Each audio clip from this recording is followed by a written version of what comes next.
بسم اللہ الرحمن الرحیم۔ السلام علیکم۔ حضرت عائشہ رضی اللہ تعالی عنہا فرماتی ہیں، ایک دن حضور اکرم صلی اللہ علیہ وآلہ وسلم گھر آئے۔ میں نے دیکھا آج حضور اکرم صلی اللہ علیہ وآلہ وسلم بہت خوش ہیں۔ حضور اکرم صلی اللہ علیہ وآلہ وسلم جلدی میں کوئی چیز اٹھا کے جانے لگے تو میں نے راستہ روک لیا کہ میں نے نہیں جانے دینا۔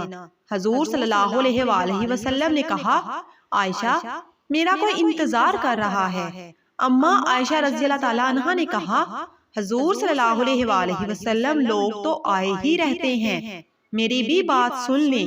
حضور اکرم صلی اللہ علیہ وآلہ وسلم نے فرمایا، اچھا بتاؤ کیا بات ہے؟ تو حضرت عائشہ رضی اللہ تعالیٰ عنہ نے بتایا کہ مجھے میرے والد نے کہا تھا، جس دن حضور اکرم صلی اللہ علیہ وآلہ وسلم کو خوش دیکھو تو میری اور اپنی بخشش کی دعا کروانا۔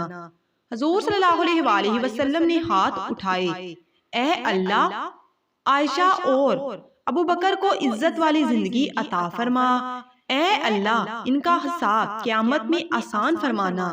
اور پھر کہا، اے اللہ انہیں بغیر حساب ہی جنت عطا فرما۔ حضور صلی اللہ علیہ وآلہ وسلم دعا مانگ چکے تو پوچھا، حضرت عائشہ خوش ہو گئی ہو؟ جی حضور صلی اللہ علیہ وآلہ وسلم خوش ہو گئی ہوں۔ حضور صلی اللہ علیہ وآلہ وسلم اٹھ کے جانے لگے تو واپس لوٹ آئے اور کہا، عائشہ میری دعا سن کے رو رہی ہو؟ مجھے قسم ہے اللہ کی عزت کی، میں اپنے ہر امتی کے لیے یہی دن میں 2 مرتبہ دعا مانگتا ہوں۔ سبحان اللہ۔ مزید ایسی ویڈیوز کے لیے میرا اسلامک ٹی وی کو لازمی سبسکرائب کریں۔ جزاک اللہ۔